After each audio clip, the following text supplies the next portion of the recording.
Baclaran Church, officially known as the National Shrine of Our Mother of Perpetual Help, is a famous Roman Catholic church in Parañaque, Metro Manila. It is one of the largest Marian shrines in the Philippines, and it's also known for its weekly Wednesday novena, which draws thousands of devotees. Also, the church features a grand modern design and services as the center of faith, charity, and community activities.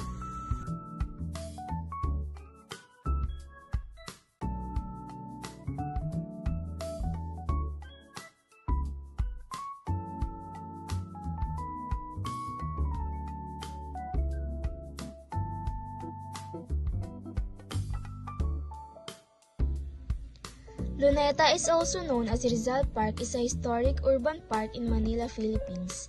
It is famous for being the site of the execution of national hero Dr. Jose Rizal in 1986, which played a crucial role in the country's struggle for independence. The park features the Rizal Monument, gardens, fountains, and open spaces, making it a popular spot for leisure, cultural events, and historical reflection.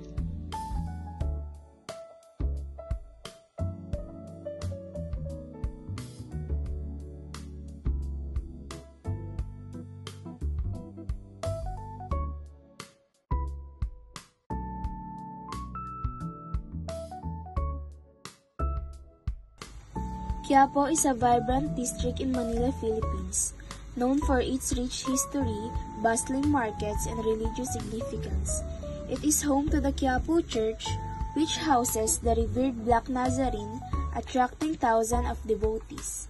Especially during its annual feast, the area is also famous for its street vendors, herbal medicines, stalls, fortune tellers, and a mix of old and modern establishments, making it a cultural and commercial hub in the city.